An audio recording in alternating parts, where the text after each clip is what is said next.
ভুয়ো call centre খুলে প্রতারণা। রবীন্দ্র সরোবরের গেস্ট হাউস থেকে 11 জন পুলিশের জালে। কলকাতা পুলিশের সাইবার ক্রাইম শাখার অভিযান।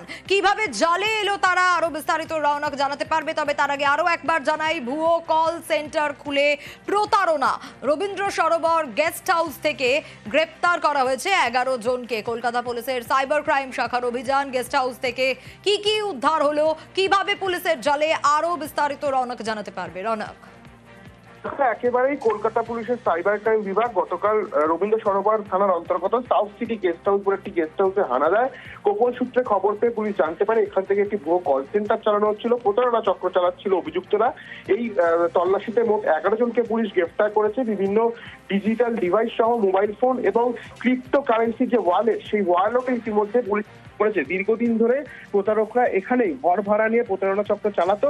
পুলিশের কাছে স্পেসিফিক কিছু খবর থাকার পরই গতকাল তারা টানা অভিযান চালায়। মোট 11 জনকে এই ঘটনায় গ্রেফতার করা হয়েছে এবং প্রায় লক্ষ লক্ষ টাকা এবং গেস্ট হাউস সিল করা হয়েছে পুলিশের তরফে।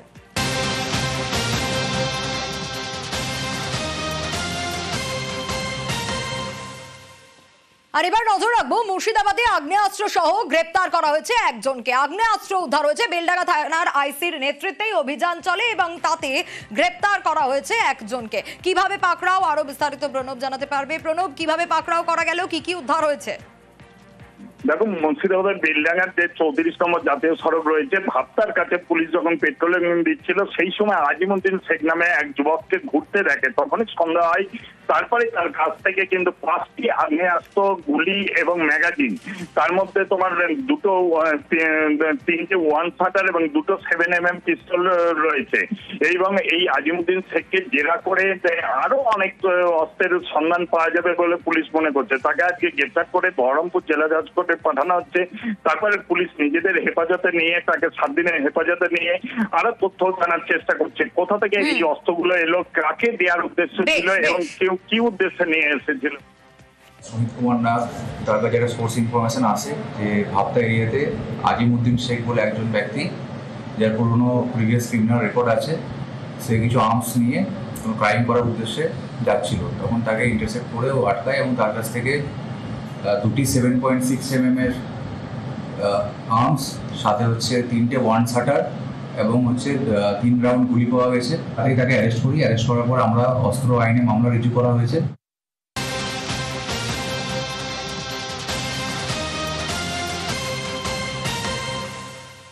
এর আগেও দেখা গেছিল শ্বশুরকে বাবা সাজিয়ে ভারতের ভোটার হয়েছিলেন। ভারতের ভোটার তালিকায় আবারও বাংলাদেশি। এবার শ্বশুর শাশুড়িকে বাবা মা সাজিয়ে ভারতীয় ভোটার।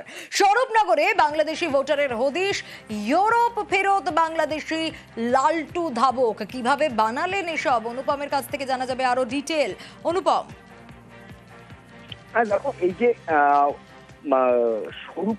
স্বরূপনগরের শাহপুর নির্মাল পঞ্চায়েতের 134 নম্বর বুথের ঘটনা। লালটু ধাবক বলে এক যুবক সেখানে ইয়াদুত ধাবক নামে এক ব্যক্তির মেয়েকে বিয়ে করে তার বাড়িতেই থাকেন এবং এই ইয়াদুত ধাবক এবং তার স্ত্রী রহিমা বিবিকে তার বাবা মা বানিয়ে তিনি আধার কার্ড, ভোটার কার্ড সবই বের করেছে এই লালটু ধাবক। সে তার হচ্ছে বাংলাদেশের সাতক্ষীরাতে তার বাড়ি।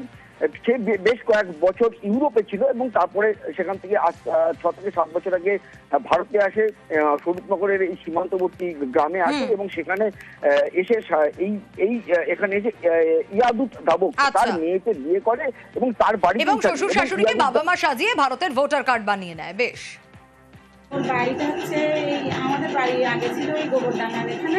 আমার চাষারা সবাই এখন বাংলাদেশে। সেখান থেকে আমার শ্বশুর বললো যে তাহলে তোমার ওই ওখানে যখন বিয়ের সাথে কথাবার্তা হচ্ছে তাহলে তুমি বিয়ে করো, আমার একটা ছেলে এখান থাকো, তুমি ওখানে থাকো। ইউরোপ থেকে ও বাড়ি ওই দেখা করে এসেছিলো 5 মিনিট, তারপরে বাড়ি যায়নি। ইউরোপে কি করতো উনি? ওই যে আমরা চিংড়ি মাছ টাছ এইসব যাই না, চিংড়ি মাছ টাছ ওইসব বাঁচাই ঝাড়াই ওইসব এখন বরাবরই এখানে। হ্যাঁ, আমরা এখানে। এবার নজর রাখবো, চাষের জমি ভেসে যাচ্ছে, কিন্তু কেন ভেসে যাচ্ছে জানেন? খাল বন্ধ। আর দেখুন ঠিক কি অবস্থা, খাল বন্ধ থাকার কারণে কি ভয়ানক অবস্থা, কৃষকদের মাথায় হাত পড়েছে। জল আটকে থাকায় ক্ষতির মুখে কৃষকরা। কি ব্যবস্থা নেওয়া যাবে? সমীর রয়েছেন আমার সঙ্গে। সমীর, এই পরিস্থিতি থেকে সুরাহা কিভাবে পাবেন কৃষকরা? তাদের তো মাথায় হাত রীতিমতো।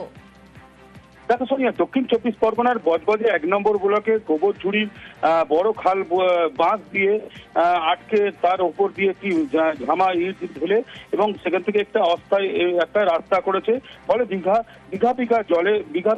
জমি আছে, সেই জমি, তার কারণে বজবজ 2 নম্বর ব্লকে ম্যাক্সিমাম বেশ কয়েকটা গ্রামে জলে ধান জমি ডুবে গেছে। এবার এই জমিতে বজবজ যে জমিটা আছে, যে যার উপর এখান থেকে যাবে, সেখান থেকে নাকি একটা ট্রান্সফরমার যাবে। এই ট্রান্সফরমার নাকি যে জানে, নাকি সরকার জানে, এরকম যা জানে ওপরওয়ালা জানে, কেউ কোনো কথা উত্তর দিতে পারছে না। তারপরে বজবজ 2 নম্বর ব্লকের পঞ্চায়েত সমিতির সভাপতির সঙ্গে যখন আমরা কথা বলি, তখন ওরা বলে ওখানে একটা যেহেতু বাঁধ দেওয়া হয়েছে, ওখান থেকে ট্রান্সফরমার যাবে, সেই জন্য ওখানে বাঁধ দেওয়া হয়েছে। এর আগেও একবার বাঁধ দেওয়া হয়েছিল, কিন্তু প্রশাসনিক থেকে কেউ মুখ খুলতে চাইছে না। এই পঞ্চায়েতের সমিতির সভাপতি বলেছে যে 2 নম্বর ব্লকে যেখানে যে যতগুলো গ্রাম ডুবে আছে, সেই গ্রামের চাষিদেরকে টাকা দেওয়া হবে। ডিএম এর সঙ্গে কথা হয়েছে এবং অন্যান্য সঙ্গে কথা হয়েছে, এদেরকে দেওয়ার আশ্বাস দিয়েছে। বেশ, এর আগে কিন্তু এত জলমগ্ন হয়নি। এই যে গোবরঝুড়ি পোলটা যে বাঁধা হয়েছে, হ্যাঁ, যার জন্যে এই যে আমাদের মানে যে কালীনগর, মহেশ্বরপুর, চকেতবাটি, ওদিকে মলঙ্গডার, এইসব জমিগুলো ওই একটাই কারণে আমাদের জলমগ্ন হয়ে যায়। এর জন্য জানে আমাদের সদস্যকে সব বলা হয়েছে, সদস্যও জানে আমাদের। আমি 8 বিঘা চাষ করেছি, পুরো জলমগ্ন, সব জলের তলায় সব। প্রশাসন জানে?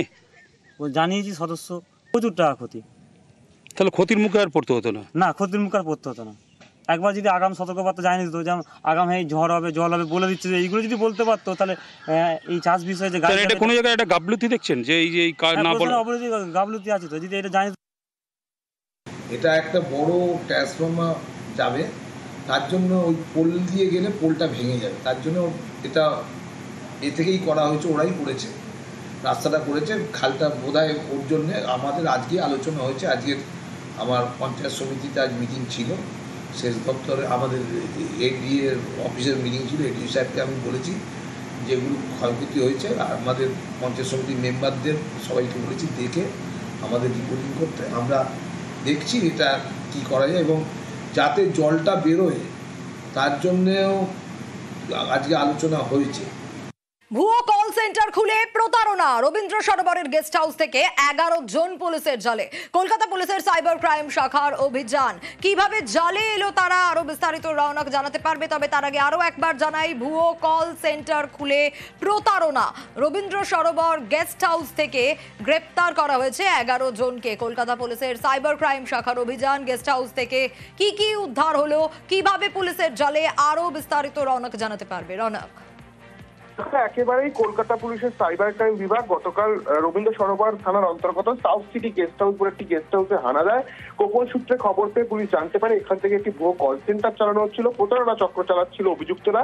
এই তল্লাশিতে মোট 11 জনকে পুলিশ গ্রেফতার করেছে। বিভিন্ন ডিজিটাল ডিভাইস সহ মোবাইল ফোন এবং ক্রিপ্টো কারেন্সির যে ওয়ালেট, সেই ওয়ালেটে ইতিমধ্যে পুলিশ করেছে। দীর্ঘদিন ধরে প্রতারকরা এখানেই ঘর ভাড়া নিয়ে প্রতারণা চক্র চালাতো। পুলিশের কাছে স্পেসিফিক কিছু খবর থাকার পরই গতকাল তারা টানা অভিযান চালায়। মোট 11 জনকে এই ঘটনায় গ্রেফতার করা হয়েছে এবং প্রায় লক্ষ টাকা এবং গেস্ট হাউস সিল করা হয়েছে পুলিশের তরফে।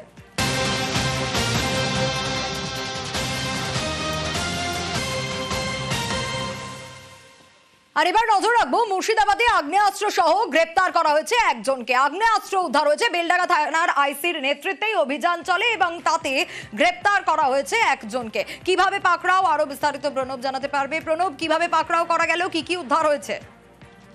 দেখো, মুর্শিদাবাদের বেলডাঙ্গার যে 34 নম্বর জাতীয় সড়ক রয়েছে, ভাপ্তার কাছে পুলিশ যখন পেট্রোলিং দিচ্ছিল, সেই সময় আজিমুদ্দিন শেখ নামে এক যুবককে ঘুরতে দেখে। তখনই সন্দেহ হয়। তারপরে তার কাছ থেকে কিন্তু 5টি আগ্নেয়াস্ত্র, গুলি এবং ম্যাগাজিন, তার মধ্যে তোমার তিনটে 1-shooter এবং 2টো 7mm পিস্তল রয়েছে। এবং এই আজিমুদ্দিন শেখকে জেরা করে আরো অনেক অস্ত্রের সন্ধান পাওয়া যাবে বলে পুলিশ মনে করছে। তাকে আজকে গ্রেপ্তার করে বহরমপুর জেলা জজ কোর্ট কোর্টে পাঠানো হচ্ছে, তারপরে পুলিশ নিজেদের হেফাজতে নিয়ে তাকে 7 দিনের হেফাজতে নিয়ে আরো তথ্য জানার চেষ্টা করছে কোথা থেকে এই অস্ত্রগুলো এলো, কাকে দেওয়ার উদ্দেশ্য ছিল এবং কেউ কি উদ্দেশ্যে নিয়ে এসেছিল। সুমিত কুমার নাথ, তার কাছে একটা সোর্স ইনফরমেশন আছে যে ভাবতা এরিয়াতে আজিমউদ্দিন শেখ বলে একজন ব্যক্তি, যার পুরনো প্রিভিয়াস ক্রিমিনাল রেকর্ড আছে, সে কিছু আর্মস নিয়ে কোনো ক্রাইম করার উদ্দেশ্যে যাচ্ছিল। তখন তাকে ইন্টারসেপ্ট করে ও আটকায় এবং তার কাছ থেকে 2টি 7.6 mm আর্মস, সাথে হচ্ছে 3টে 1 শাটার এবং হচ্ছে 3 রাউন্ড গুলি পাওয়া গেছে। তাকে অ্যারেস্ট করি। অ্যারেস্ট করার পর আমরা অস্ত্র আইনে মামলা রুজু করা হয়েছে।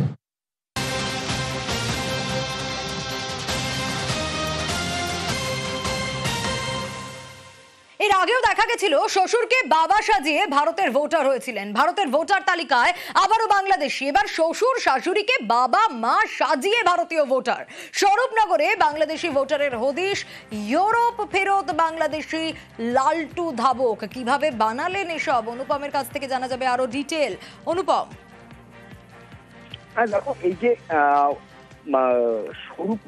স্বরূপনগরের শাহকুল নির্মাল পঞ্চায়েতের 134 নম্বর বুথের ঘটনা। লালটু ধাবক বলে এক যুবক সেখানে ইয়াদুত ধাবক নামে এক ব্যক্তির মেয়েকে বিয়ে করে তার বাড়িতেই থাকেন এবং এই ইয়াদুত ধাবক এবং তার স্ত্রী রহিমা বিবিকে তার বাবা মা বানিয়ে তিনি আধার কার্ড, ভোটার কার্ড সবই বের করেছে এই লালটু ধাবক। সে তার হচ্ছে বাংলাদেশের সাতক্ষীরাতে তার বাড়ি।